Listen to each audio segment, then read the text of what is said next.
Respected Chief Guest, Head of the Department, all the dignitaries, and the graduates present here, I would like to welcome you all to the 5th Departmental Degree Distribution Program of the Department of Humanities and Social Sciences. I invite the Head of the Department and the Chief Guest to take their seats.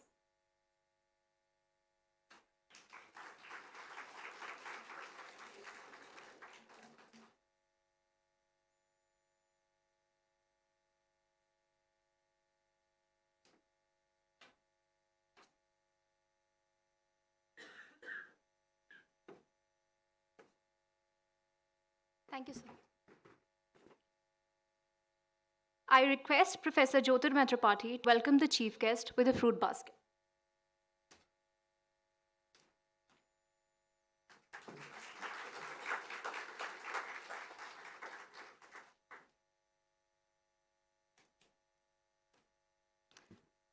Let's start today's program with the invocation Tamil Thai Vadatu, followed by Vande Mataram. I therefore request you all to rise.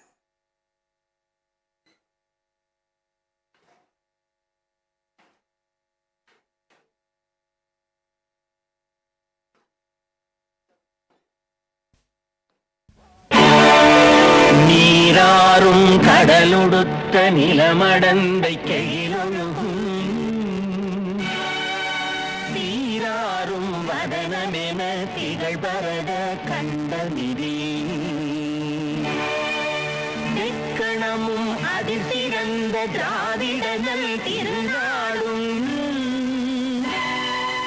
தக்க சிறு திரை முதலும் தரித்தனரும் திலகமுமே அத்திலக வாசனை போல் அனைத்துலகும் இன்பமுற எத்திசையும் புகழ் மணக்க இருந்த பெரும் தமிழனங்கே தமிழனங்கே உன் சீரிழமை திறந்தியந்து செய்ய மறந்து வாழ்த்ததுமே வாழ்த்ததுமே வாழ்த்ததுமே.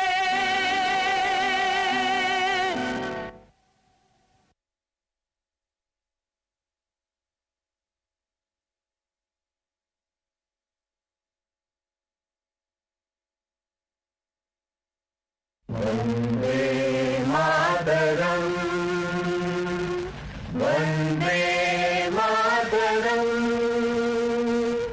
சுஜலாம் சுபலாம் மலயஜ சீதலாம்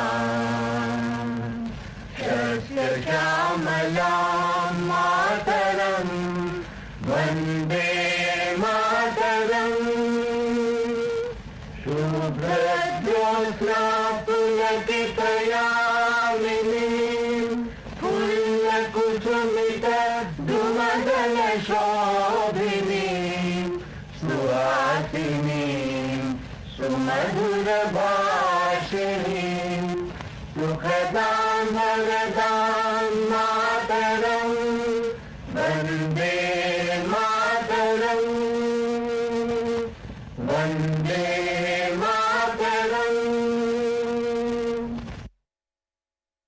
everyone. I would now like to request Professor Jyotir Tripathi to deliver the welcome address and present the annual report.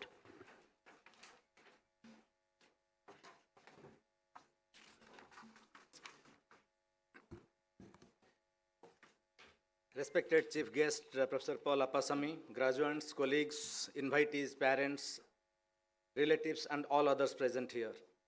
It's my privilege to welcome you all to the 60th Convocation of the Institute and the 5th Departmental Degree Distribution Program.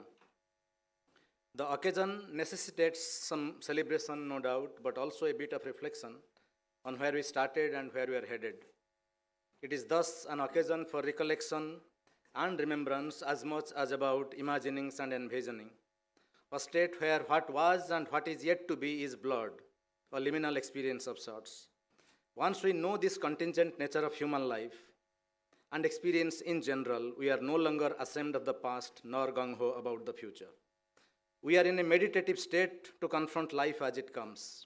This state is not resignation to fate or a willful surrender to karmic cycle, but a recognition that plan we must, aspire we must, strive we must, but with the understanding that our life is overdetermined. We are constantly mediated by our aspirations and anxieties, family and friends, the actual and the phantasmatic. Understanding who we are and what we want from life is the prerequisite for future. I am confident that as students of the Department of Humanities and Social Sciences, you are already aware of this.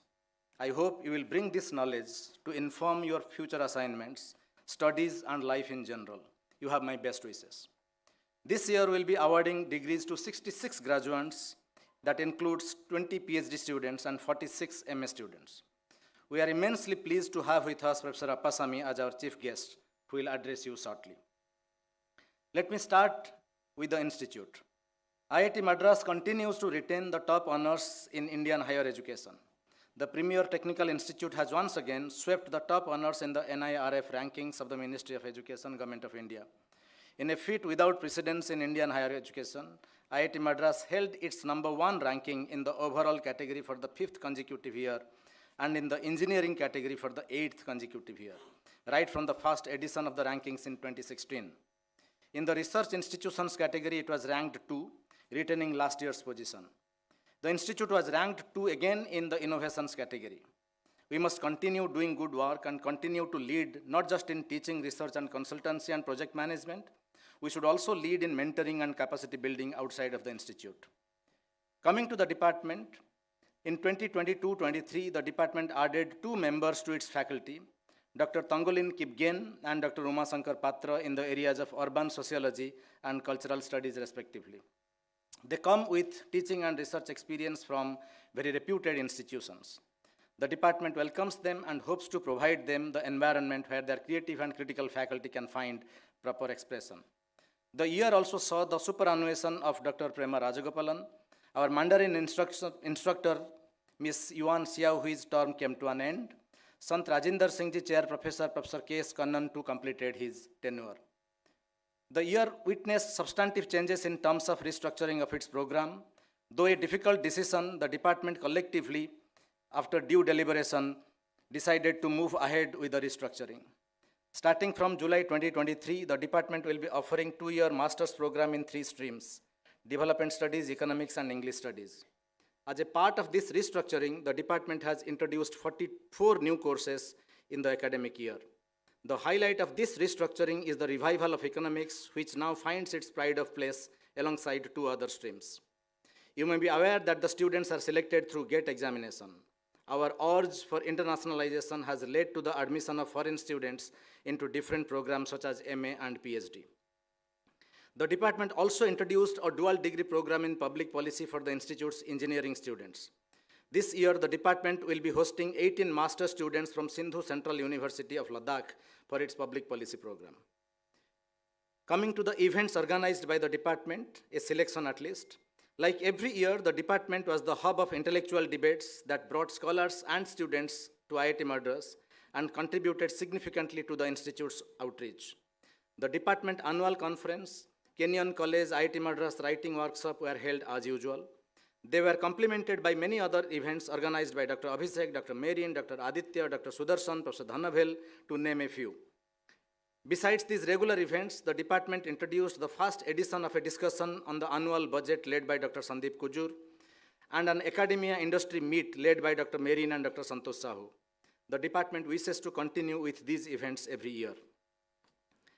The department started taking its outreach activities with a missionary zeal, leading to many programs which created opportunities for students, scholars, and young faculty of schools, colleges, and universities to come over to the department, interact with faculty and scholars, and get informed about the academic opportunities available. The department organized multiple events, hosting students of various city schools and colleges. The workshops organized by the Center for Memory Studies and Center for Indian Knowledge Systems contributed significantly to the human resources development of the city and the state. In terms of international collaboration, the department hosted scholars from abroad who spent significant amount of time through Fulbright and other fellowships. Professor Sumati Ramswamy of Duke University, Professor Glyn Williams of Sheffield University are notable examples.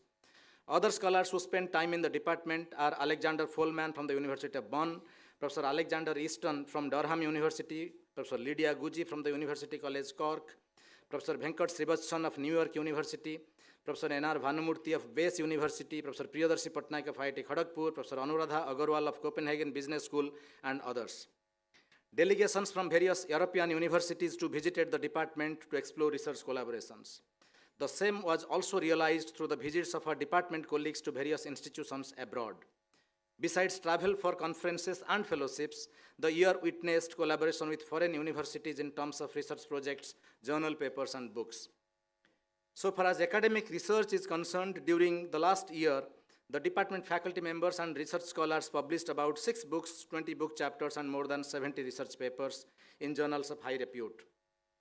They have also presented more than 50 papers in national and international conferences and have been nominated to various national and international advisory boards.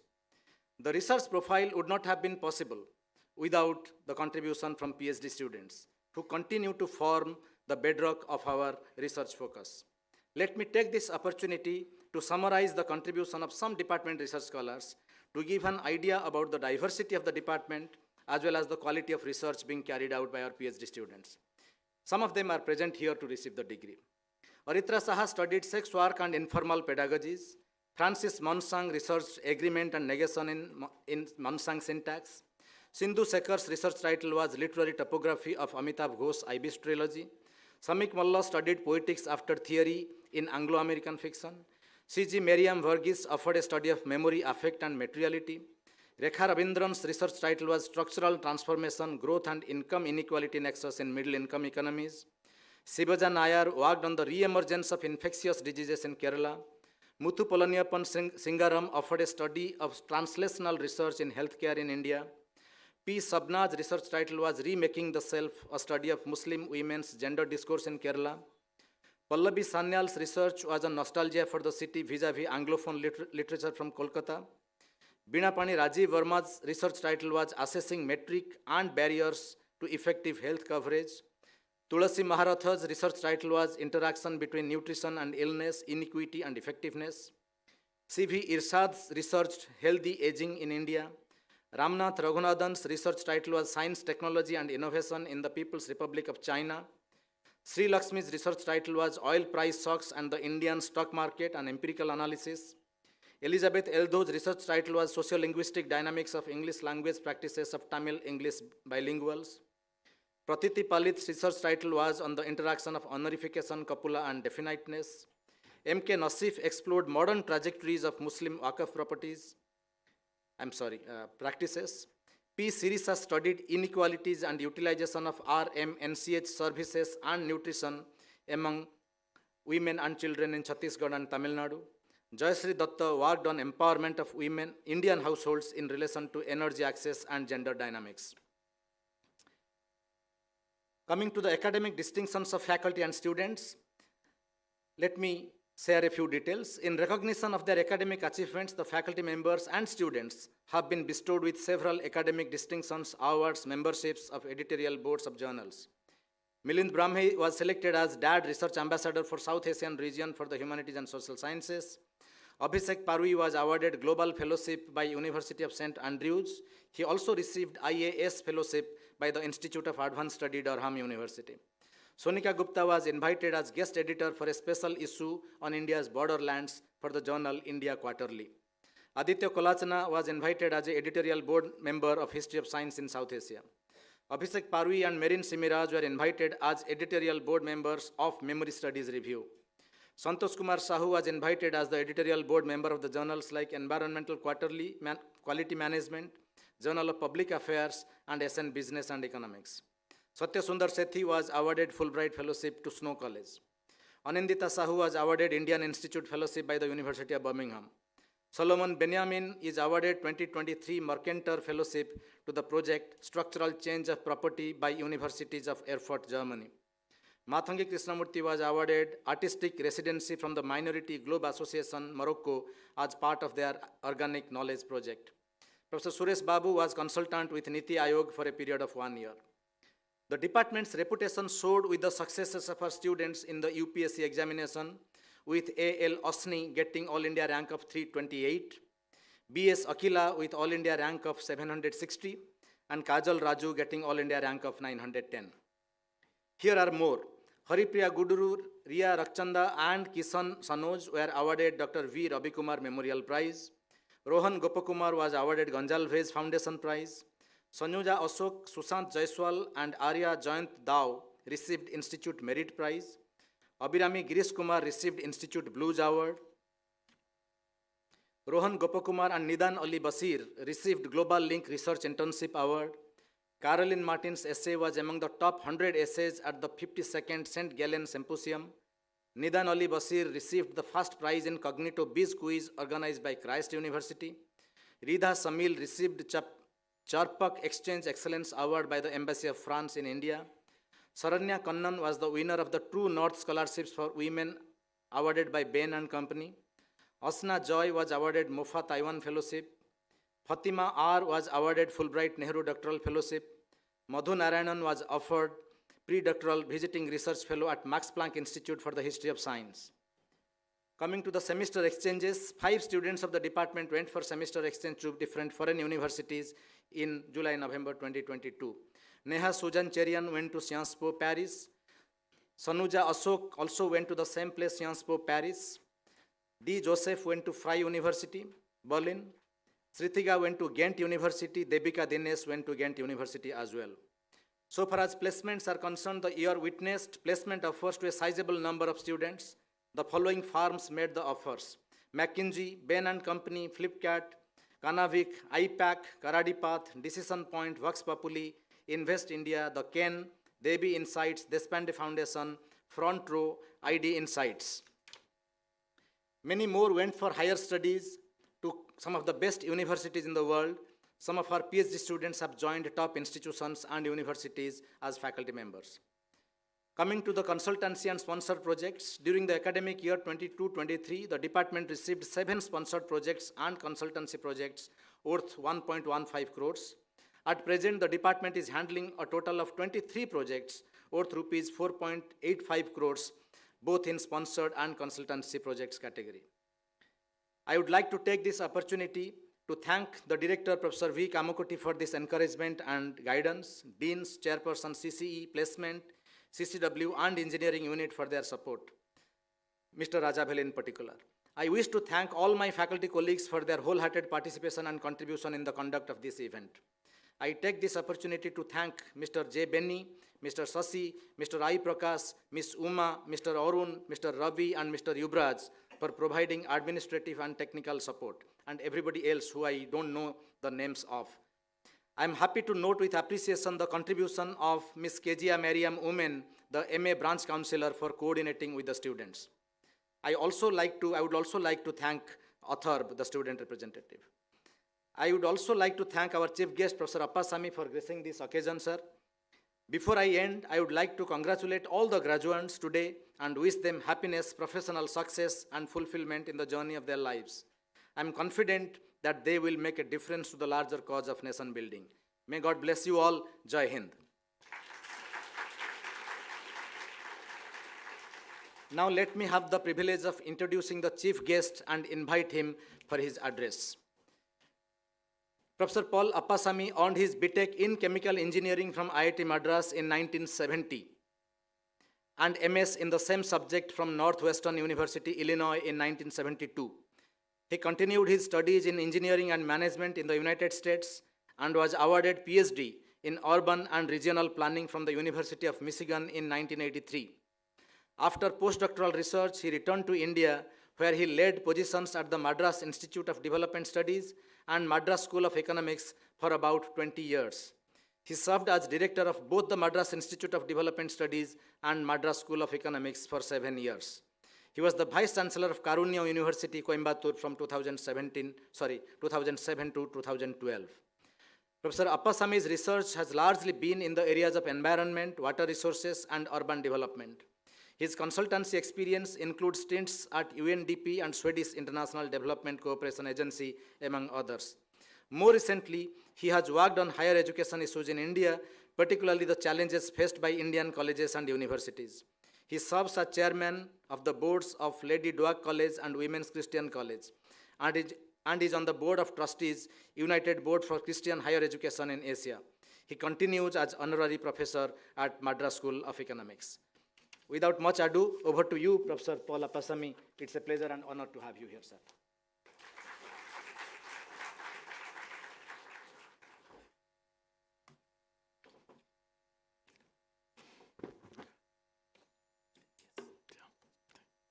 Thank you very much, respected faculty, parents, and family members, and of course, the guests of honor, the graduates of the Department of Humanities and Social Sciences.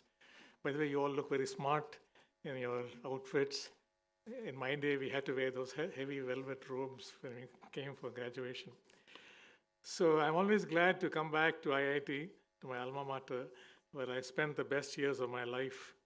My batchmates from 1970 celebrated our Golden Jubilee in January 2020, just before the pandemic.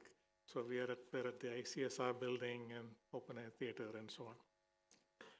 The campus has not changed so much, although there are, of course, many buildings, hostels, and academic blocks. In fact, this building was not there when I was a student. And of course, faculty housing and things like that. And a huge increase in the population of deer and other fauna. I was very happy to see when I was coming in that there was a man standing when a deer was gradually crossing the road in Delhi Avenue, or Bond Avenue, I forget the one. And it didn't seem to be afraid, it just crossed. In my days, the deer would just fly past. Never saw them close by. Anyway, my favorite subjects in IIT were undoubtedly in the humanities: English, history, economics, and management. In those days, engineering students had to compulsorily take one humanities subject per year. And ours was a 5-year program, so we had English in first 2 years, German, and then history in 3rd year, economics in 4th year, management in final year. And most of the time it was a full year. It was not semester system. Semester system came only in final year. I was fortunate to receive the Krishnamurti Prize in English at the end of the 2nd year, though I knew some of my classmates were equally proficient or better than me in English. My introduction to economics in the 4th year ignited my interest in the subject, which obviously has remained with me for the rest of my career. However, I have no regrets about taking engineering, which helped develop my problem-solving and analytical skills. Substantively, chemical engineering, which was my discipline, helped me gain better understanding of environmental sciences. Now I go on to my story. I actually had given a shorter speech to Dr. Tripathi, but he says it's too short. I said students nowadays have very short attention span. Whether they will listen to an old man talking about his life is... Anyway, so if it's too long, you can blame him, not me. When we graduated from IIT, India was still a planned economy. There were very few campus placement opportunities. Maybe a few of my classmates had, the placement office itself was very small. So by the final year, about a third of us started preparing for master's programs in the US. Canada, UK, and Australia were not yet popular destinations. A few of my classmates went to Germany also because of the IIT German connection. So our professors were kept busy writing recommendation letters, since each of us would apply to 5 or more universities. You know the American system, a lot of recommendation letters. And preparing and taking GRE and TOEFL was our major preoccupation in final year. US consulate was still in the same place as it is now, but the lines were not so long. So when I went for my visa, the consulate fellow said, "Will you come back?" I said, "Of course I'll come back," because I didn't come back for 15 years. A classmate and I ended up in Northwestern University. Others were scattered across the country, right from East Coast to West Coast. There was another group who opted for IIM Ahmedabad. There were only 2 or 3 IIMs at that time. I think just Ahmedabad and Calcutta. And I think Bangalore came somewhat later. All these other ones like Indore and all came much later. Some others chose to do their master's degrees in engineering in India, but this number was much smaller than in later years. Let me just make a little digression here. When the Jawaharlal Nehru and others started the IITs, they were intended to be largely the counterpart of engineering and technology similar to the Indian Institute of Science, which of course had already had a huge reputation. They were intended to do mostly postgraduate programs and research, and maybe with an undergraduate program. But what happened over the years was the B.Tech became a brand name for IITs, and and anybody talking about IIT meant B.Tech. Master's programs were not even given much thought, and I'm sorry to say that my colleagues and I didn't have a great opinion of M.Tech students in those days. We were so arrogant that time as B.Tech students. Anyway, that's another story. But subsequently, of course, the master's programs expanded substantially. And as Dr. Tripathi said, the PhD programs have expanded substantially. I think in my graduation, there must have been about 5 or 6 PhDs awarded for the whole IIT, mainly faculty who were doing PhD. Anyway, the MBAs ended up in management jobs in many areas unrelated to engineering. Of course, in things like finance, marketing, and so on. Because, of course, they were very smart and they did well. The last group actually applied for engineering jobs in India, since most of these were in the public sector, in steel plants, chemical plants, and so on. You know, getting a public sector job is a very laborious process. But some of those students who stayed on did well in their careers. Of course, they're all now retired. A few took up employment in family businesses and the like. Among those who went abroad, some came back to India and got jobs. Some, of course, many, I should say, got jobs in the US and did extremely well, as you can imagine, you know, with Sundar Pichai and company. Very few went on to PhD. In those days, most people who went abroad stopped with the masters and then went for jobs. Only few went for PhD. In my case, I did PhD much later after MBA in 5 years with an environmental agency.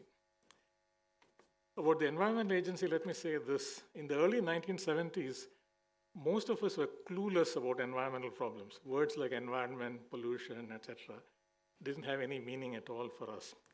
I remember a visiting professor from industry in my department told us that chemical plants can withdraw a lot of water from a river like the Damodar and conveniently dump the wastewater downstream. So you locate a chemical plant next to a river because you can take water and dump the wastewater. Nobody ever thought that dumping wastewater was like a crime. You know? It took many years for environmental consciousness to sink in, but I'm sure the faculty now in environmental engineering and so on are doing very fancy stuff in environment. Anyway, when I started in '73 in this county environmental agency, I had to start from scratch because I didn't know anything about air pollution, water pollution, solid waste management, this and that. So I had to go through a lot of training. Then I became fairly proficient. So when I did my PhD at Michigan, my focus was on environment, economics, and urban planning. Environment and urban planning I knew from practical experience, but not academic experience. Of course, economics I really wanted to do. And so I took a lot of courses in especially applied economics. American universities encourage a lot of coursework and less time on thesis. So I was able to equip myself for my future career in the social sciences and economics. After returning to India, I was wondering what to do, and fortunately they gave me a job at Madras Institute of Development Studies in 1986. My colleagues were from many disciplines, including economics, political economy, sociology, anthropology, and so on. So of course, all these were very new subjects for me, especially sociology and anthropology. So I learned a lot from them. I was happily doing projects in water management, urban environment, and urban planning. I worked for CMDA when we did the second master plan for Madras. A colleague of mine, Nagaraj, and I worked on the employment situation in Chennai and so on. They were very productive years in research. I also guided 2 PhD scholars who complained bitterly that I did not give them much guidance. We had a policy in MIDS, I was telling Dr. Suresh Kumar, of not actually guiding. We sort of threw them in the water. So unlike in many other institutions where PhD students are goaded, we just let them do things on their own. And it took several years to complete their PhD. nevertheless, both of them did well, and both are full professors in MIDS now, which is a big vindication, not because of any great thing I did for them, but they are bright students and worked very hard. I also came to know Professor Muralidharan and late Dr. Veeraraghavan, who at that time were PhD scholars of Professor Ambirajan here at IIT. Of course, I came to know Professor Ambirajan better when he came to Madras School of Economics after retiring from here. And I'm just as a side thing, I was very glad to see that one of the awards which you will be receiving is the Dilip Veeraraghavan Award. I had a very high opinion of Veeraraghavan. He was a very nice person also. Anyway, suddenly I was tapped to be the acting director when the then director resigned. I was later confirmed as director. Overnight, I had to learn administrative functions despite being an MBA. Financial management was a constant problem at MIDS since we were dependent on grants from, they didn't have the luxury of the big grants that IIT gets. There were ICSSR grants, which are of a much smaller scale, and Tamil Nadu government. There are also many internal conflicts which I found difficult to resolve because of my inexperience. I mention this because administrative positions are very different from academic positions. And the challenges and what you are trained to do in academics is not necessarily suitable or not necessarily enough to be a good administrator. You have to learn administration from scratch. And I had no experience whatever in administration, and I was sort of floating around in my early years in administration. But of course, with experience, you learn these things. I was again tapped by the Madras School of Economics for the position of director, and I started on January 1, 2000. For the first time in my career, I had to teach courses for master's students. MIDS, we didn't teach at all. It was another complaint at that time. I really enjoyed teaching urban economics, which I had studied in Michigan, and also Indian economic development. This was actually compulsion by my chairman, Dr. Raja Chalayar, who believed that all faculty, including the director, had to teach and do research and do administration. So I was kept very busy at Madras School of Economics. I was involved in several projects apart from my administrative responsibilities. And we were running a major World Bank project on capacity building in environmental economics. It was a very good experience. And Professor Shankar was in charge, but I was involved with the environmental research component of that project. And with IGIDR actually was doing the major work in Bombay. And Jyoti Parikh used to make us go all over the country. So as part of that program, I ended up traveling to various parts of India, Jammu and Madhya Pradesh and Goa and Bangalore and all kinds of places. She didn't believe in running everything from IGIDR in Bombay. Anyway, MSc was very different from MIDS. The faculty were very cooperative. They were very young, and we worked as a team. And some who are still in the faculty there, I count as friends. Of course, the administrative challenges are always there, but I had a very experienced chairman who guided me well. I think MSc executed the maximum number of research projects during that period. Later, it became more of a teaching institution. Now they'd have an undergraduate course in economics also. But of course, that's also a good thing because teaching economics is also very important. My final assignment was Vice Chancellor of Karunya Institute of Technology, which is a deemed university. Suddenly, from 50 students we had at MSc, I was responsible for 5,000 students, all in residence. I should mention that I encouraged the students to bring out a campus newspaper, which was modeled on Campus Times, the student newspaper at IIT from my student days. So I don't think you have that anymore in IIT. So in those days, we had a student newspaper called Campus Times, which we all eagerly waited for.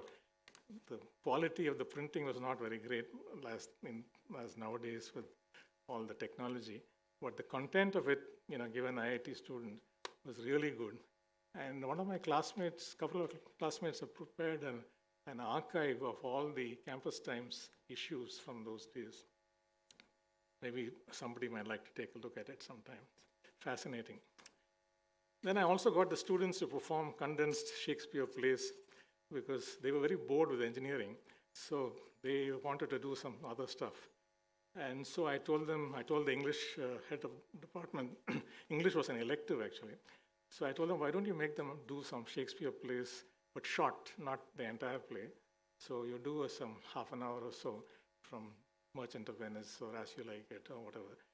And you condense it, but use only the language from the original play.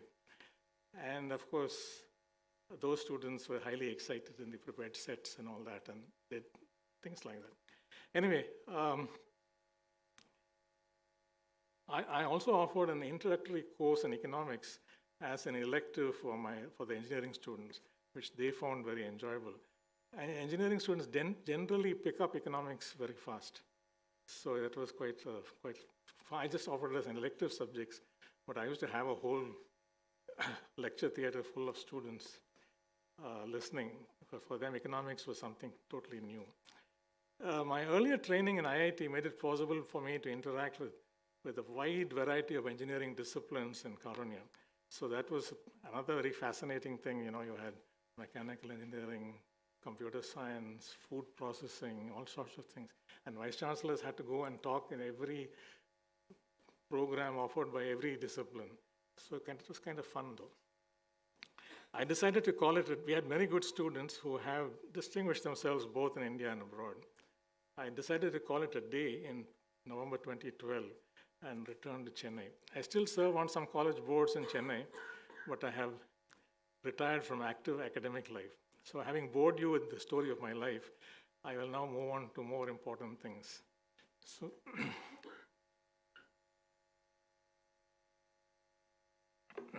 So this is the second half of my paper. That's what I originally wrote, but he wanted me to tell the story of my life. So that's what I've been telling you till now. So much water has flowed under the bridge since 1970, when I graduated from IIT. I'll point out some important developments which have radically changed Indian society and created employment opportunities for many of you. First is the economic liberalization of 1991, which opened up the economy to both domestic and foreign competition. The founder of Infosys, Mr. Narayana Murthy, attributes the exponential growth of the IT sector to the reforms of 1991. As you know, the IT sector has created employment opportunities in India and abroad for our students, by the way, including my second son. I understand that some of you may take up jobs in areas like content management, which require good English language skills. Typically, engineering students do not focus on proficiency in English, so they require people who are good in English, as some of you are. The Indian economy has grown by leaps and bounds, and now the 5th largest in the world. Growth has not only taken millions out of poverty, but has opened up opportunities for first-generation learners. When I was at Karunya, it gave me great satisfaction to see students from low-income families succeed and get well-paying jobs. That benefits not only the student, but his or her family. Let me explain that a little bit. In my father's generation, it was the elite who went for higher education, colleges, universities, because many went abroad and so on. In my generation, more people from middle-class families started going to higher education. But it is only now, I think, in my children's generation, that many students from low-income families do well in school and get admission in both public and private colleges. And some of them do extremely well, and especially with IT and all that. And not only they, but their families also benefit. So we have also seen this shift from an elite-oriented higher education to a more inclusive higher education. Second are the reforms in the higher education sector. There are now a large number of private players in higher education. Professional education, of course, as you know, is dominated by private colleges in terms of quantity, but IIT Madras and other IITs obviously still maintain top place in national rankings. However, many private institutions are catching up, so watch out. But in arts and sciences, there are many good private institutions which are often better than public institutions. You have your Ashoka universities and Jindal University and many others. I'm sure many of you, both masters and doctoral graduates, will find employment in these private institutions all across the country. The new education policy, NEP 2020, also lays emphasis on multidisciplinary skills. It has recommended a 4-year undergraduate program in arts and sciences so that students can have exposure to many disciplines before choosing their majors. Colleges in Delhi University have already adopted the 4-year UG. BITS Pilani, VIT, and other private institutions also offer more options for their students. It will soon be the norm. It's not the old case where when you join the major and remain there till you graduate, like the American system. NEP also lays emphasis on critical thinking and application of knowledge. I'm sure your faculty here are already doing that in IIT, but curricula and assessment across the board in higher education need to move from the rote system of learning. For those of you who are opting for higher studies, my best wishes. I think was mentioned by Dr. Tripathi in his report. We need faculty in our higher education institutions who are well-trained and competent. We have an enormous faculty shortage throughout the country with the expansion of both the public and private sectors. We talk of gross enrollment ratio, GER. That's in an age cohort, what percentage of students who graduate from high school go on to college. So we want now that to grow to 50%. Now we are, I think, 27% or something. In Tamil Nadu, it's almost 50% now, which is good. But where are the faculty? So you can have all these students going to college, and we have increased the strength of the colleges, but where are the competent faculty? Even if we create infrastructure, people matter. In other words, the country needs more of you for both teaching and research in these fledgling institutions. How else will students learn, even if there are online lectures? Online lectures are okay, and I know you have, NPTL, sorry. And that's all fine. But you still need people to teach. At least that's what I think. Teachers cannot be substituted only by online education. I would strongly suggest that some of the doctoral scholars go on for postdoctoral studies, both in India and abroad. Or even if you're going for jobs, do your some research, postdoctoral work, project work or whatever. We have a tremendous shortage of postdocs in India to carry out projects and other research. Lastly, you'll be glad to know I'm reaching the end. Lastly, I would urge those of you who are preparing for a career in academia to never stop publishing. You've heard publish or perish and all that as an incentive. But I believe that publications make your work accessible across the world due to the internet. Somebody introduced me to a platform called ResearchGate. I suddenly found that they had access papers that I wrote 25 years ago. Any article that was online, they could access. So this was something I wrote in 1992 or something. I suddenly found on ResearchGate all these papers appearing, listed and available to anybody to read. I have myself lost hard copies of all those papers, so many years have passed. I'm even more amazed at the readers in many countries who find some of those papers still useful for their research, because I work in much more applied fields. And strangely enough, a conference paper which I wrote for my friend in Anna University on solid waste management is the most read paper of all my papers. The readership runs now in the thousands. I couldn't believe that. I was not even very serious about that paper.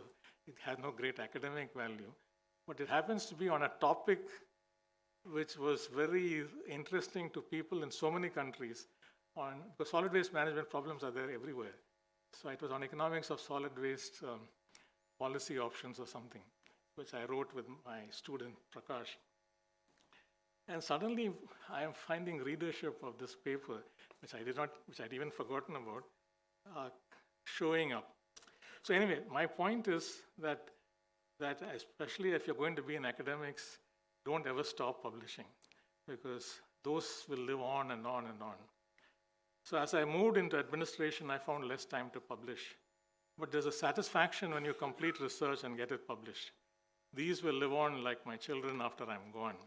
And I was really thinking, about Veeraraghavan, that even though he has passed away, his writings still remain. A few months ago, I think I remember reading an article in the Hindu on something to do with the economic history of Tamil Nadu, where Veeraraghavan's work was quoted. So he is gone, but his writings are still there. So it's very, very important that you publish. And of course, nowadays, everything gets on the net anyway. So that's my advice to all of you. Finally, one more final thing. Life is often in circles or cycles. I received my degree at your open air theater in September 1970. Now I am back 53 years later, distributing degrees, or at least he's going to distribute, distributing degrees to each of you. And my best wishes for your careers. Thank you again for inviting me to IIT.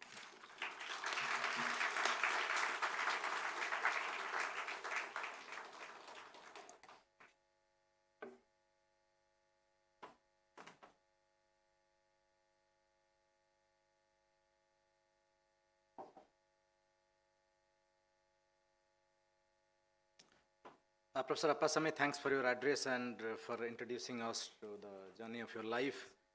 And as I see it, this is more or less the journey of our nation, like Salman Rushdie's Salim Sinai.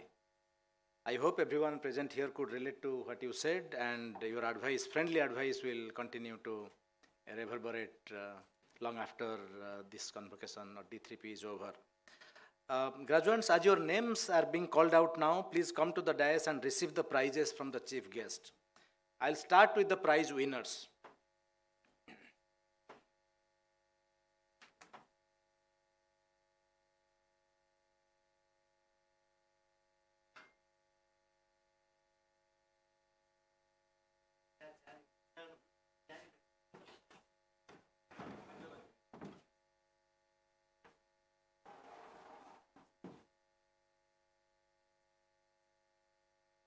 Professor, you will present. Okay. So I'll start with the prize winners. Riya Rakchanda gets Dr. Dilip Bir Raghavan Memorial Award for the best academic record in the Integrated Master of Arts program in Development Studies.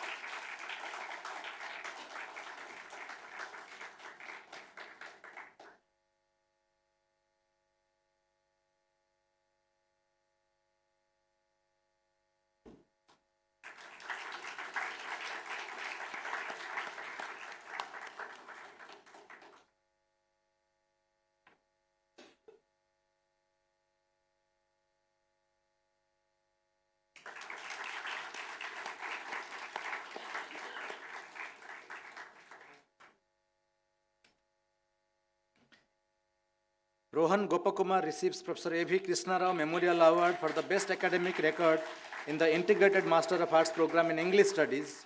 Rohan has already received the Institute Merit Prize for the best academic record in the Integrated MA program at the main convocation.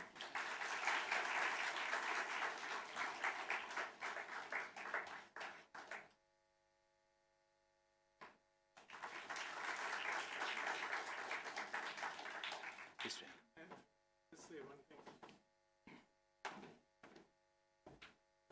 I told you about Veeraraghavan. I should also mention A.V. Krishna Rao. He taught us English. And I remember still, he taught us Home in the World by Tagore. He was also a wonderful man. So I'm really happy that you have 2 awards by such distinguished people. I understand that Serin Anyan is not present, but I would like to share with you that she wins Sri M.N. Ramchandran and Srimati Gauri Appadurai Ramchandran Prize for the best academic record in the past 2 years of Integrated Masters of Arts degree program. Now I request the 2 toppers, Riya and Rohan, to briefly share their experience. Riya and Rohan in that order, please.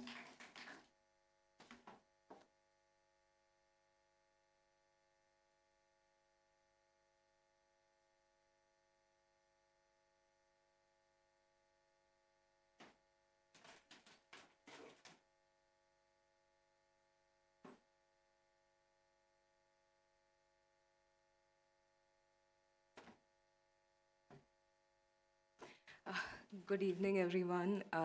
Thank you, sir, for giving me this opportunity. I did not know we were supposed to make speeches, so this is a very impromptu concoction. So I would first like to thank all the amazing people who are all here and have helped me through this very arduous 5-year-long journey. And I want to thank the entire BYOC Association, which started with a bunch of us gathering in Yati's room to celebrate Christmas. And I'm grateful to Meghna, who's not here, Abhirami, Vibhu, Rohan, and Adra for being there for me. I love you all so much. Coming to my experience in the department, I feel like every development studies student in our batch has had the fortune or misfortune of oscillating between extremes, pursuing a humanities degree in an engineering institution, pursuing a master's in a field that is somewhat economics but not economics. Whatever it was, for me, it was an opportunity to learn how to navigate obscurities. Switching between economics, statistics, literature, and philosophy courses, we've had plenty of opportunities to stretch our intellectual muscles. During our enriching journey in philosophy classes, I'm sure you guys remember, we delved into various concepts, including logical fallacies, syllogisms, the Socratic method, and much more. Little did we know that these intellectual tools bestowed upon us in our very first semester would become delightful weapons in our arsenal, enabling us to engage and challenge professors with thought-provoking questions. Our passion for philosophical inquiry not only enriched our minds, but also infused a playful spirit into our academic pursuits. From flipping a coin to decide our fates, to huddling together in online meetings during the pandemic to complete our assignments, we have formed such a strong community of people who love and understand each other. I feel like we have achieved way more than what we were promised in our orientation ceremony. We have learned much more than how to read and write. Thank you.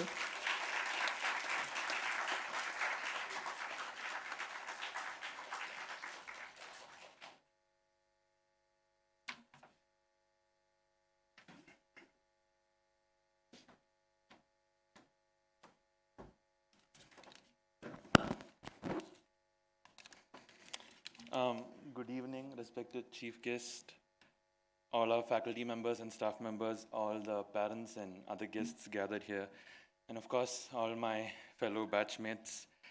And as I stand up here, I realize that my speech is nowhere near as heartfelt or concrete as, or wordy as Ria's for some reason. But I feel very happy to be here today, standing before all of you and receiving this honor. First of all, I'd like to thank my parents and, in fact, all of my family members for their support in me choosing this rather non-traditional and non-financially viable major. I would also like to thank all of my teachers and professors, even the ones that have not taught me. And a special shout out to Professor Santosh, who could not be here today, who was my project guide this past year.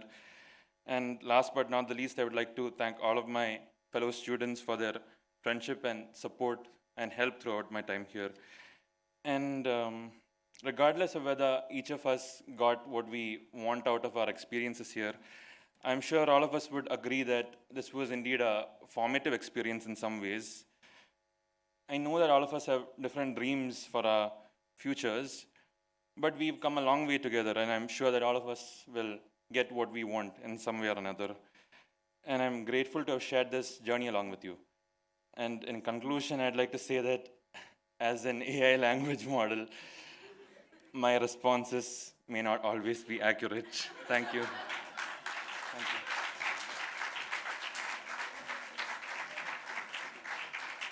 Okay, thanks Ria and Rohan for your tongue-in-cheek remarks. And I couldn't really follow everything, but I'll try to make sense of it after this is over. So now I request all the graduates to come in sequence. I request the PhD students and Mr. Benny to help them come in sequence and receive the degrees. And I request Shibangi to read out the names, please. Thank you, sir. So I'll start with the PhD students. Samik Malla.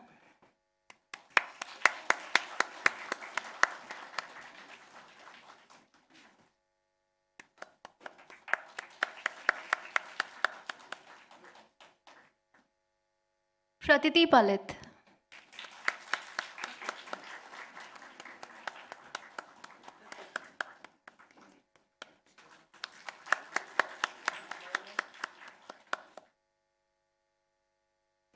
Elizabeth Eldo.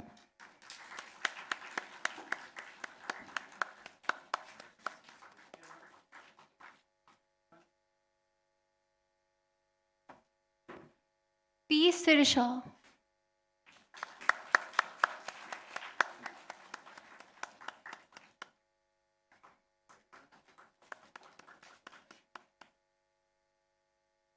Aritra Saha.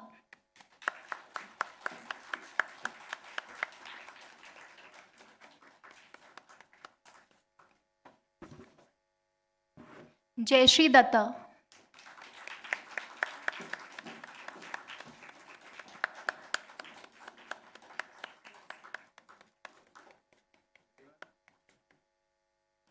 Shiji Mariam Varghese.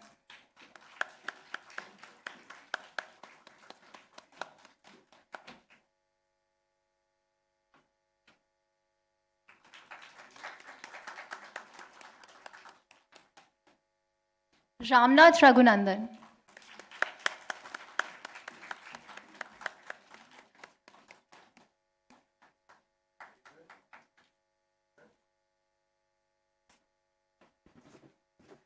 I now call the MA students. Tulunga Basumatri.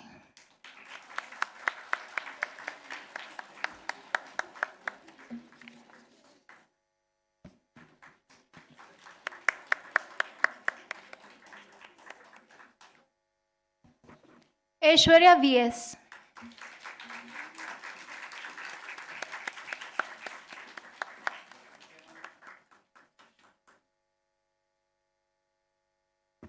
Amal Zulfikar Thanuti Kalungal.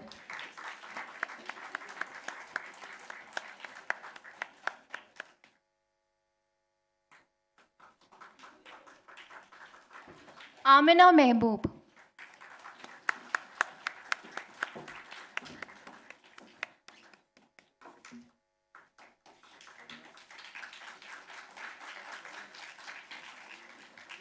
Anag Suresh Babu.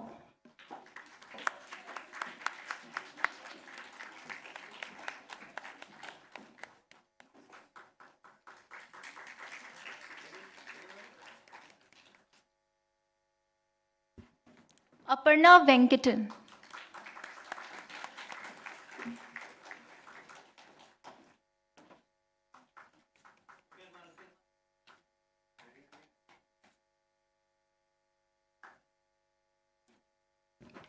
Ardra S. Shibu.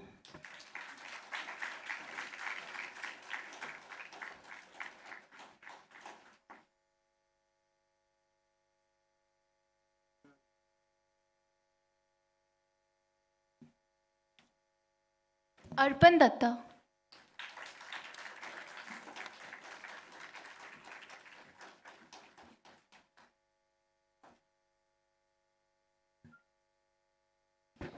Chandi Haripriya Gudru.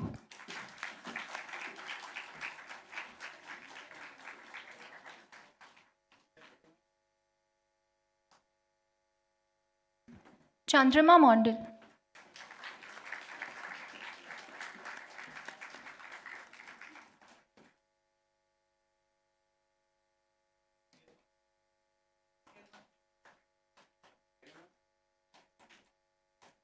Hanusha Vardhini S.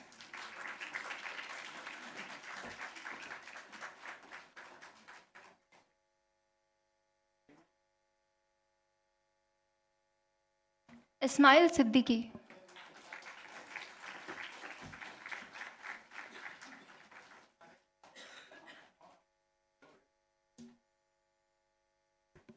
Kiran A.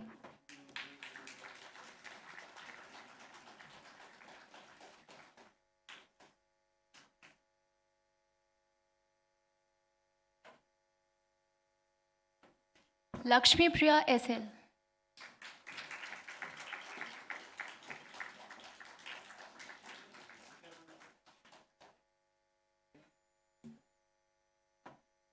Lothugeda Uma Devi.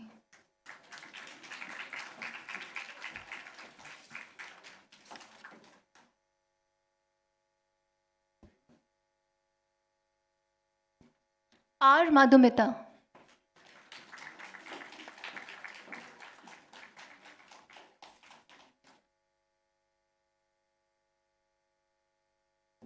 M. Malavika.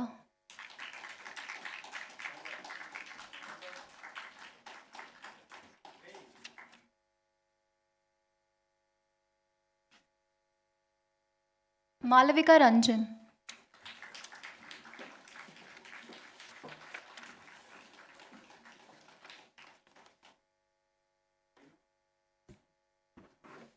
Muhammad Jabir Ali.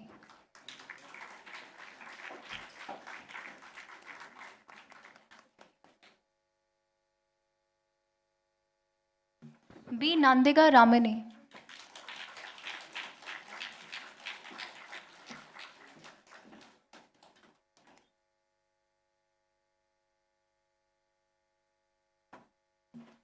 Navneet CV.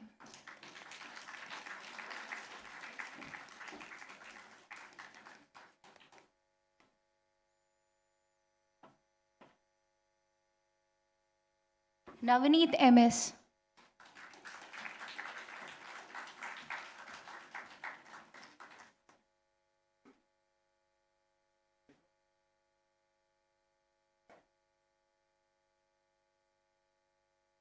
Rohan Gopakumar.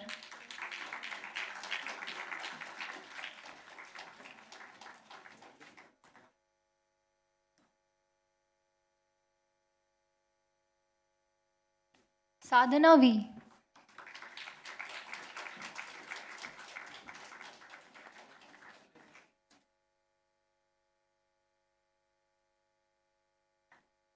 Shatabdi Deuri.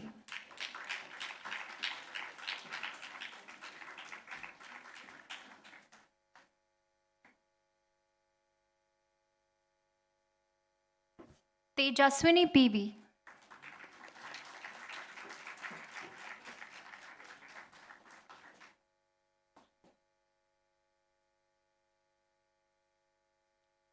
Wallaby A.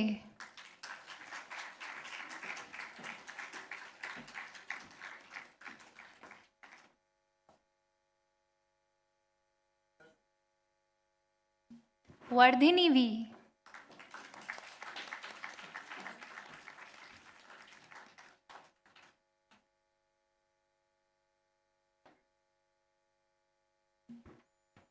Vibhu Krishna.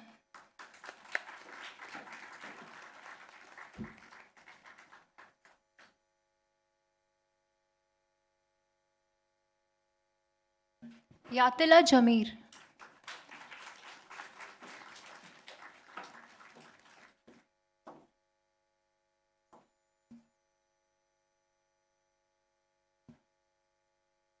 Ishan Jain.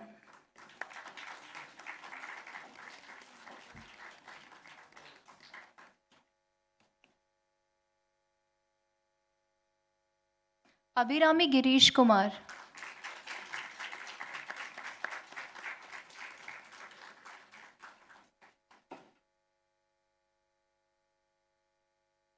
Surya D.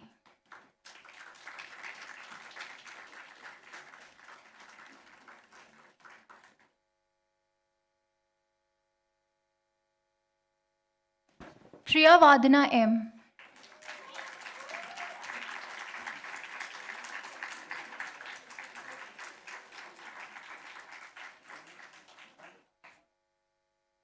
Riya Rakchanda.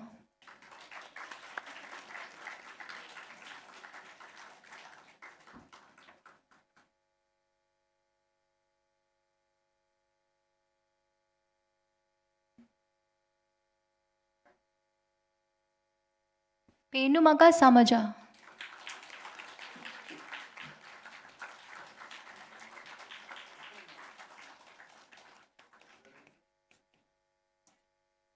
Nitish Thakur S.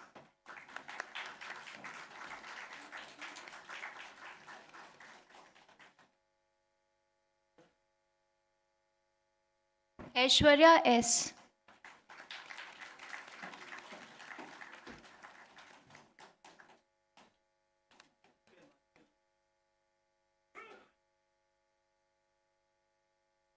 Janani Balaji.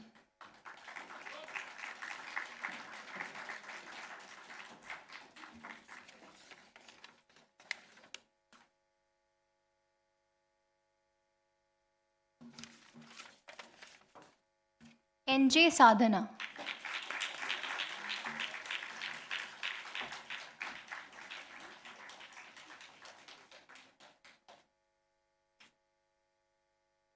Thank you, everyone. I'll now read out the names of the graduates who will receive their degrees in absentia. PhD scholars first. Shivija K. Nair, Veena-Pani Rajiv Verma, Sindhu Shekhar, Nasif M.K., Rekha Ravindran, Tulsi Malini Maratha, Shabana P., Muthu Palaniappan Singaram, Pallavi Sanyal, S.H. Francis Monsang, Irshad C.V., Sri Lakshmi R. The MA students now: Ravi Krishnan Rajiv, Aishwarya Pillai, Meena C., Aditya Parameshwaran, Shireen Aniyan Puthetu, Mulla Uday Venkat Lakshmi Koti Reddy. Thank you. I would now like to request Professor Jyotirmay Tripathi to present the memento to the chief guest as a token of our appreciation.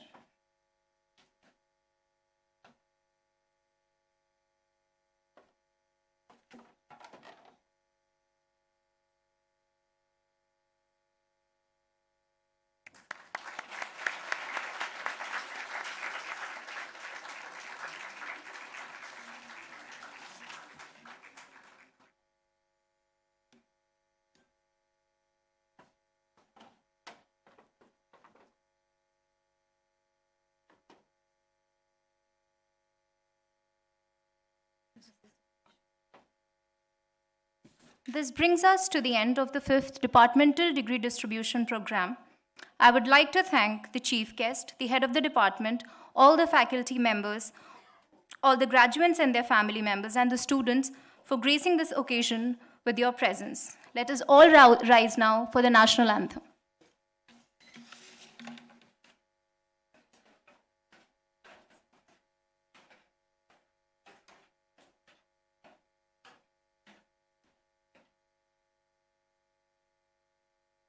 जनगण मन अधिनायक जय हे भारत भाग्य विधाता पंजाब सिंध गुजरात मराठा द्राविड उत्कल गंगा विंध्य हिमाचल यमुना गंगा उच्चल जलधि तरंगा तव शुभ नामे जागे तव शुभ आशीष मांगे गाहे तव जय गाथा जन गण मंगलदायक जय हे भारत भाग्य विधाता जय हे जय हे जय हे जय जय जय जय हे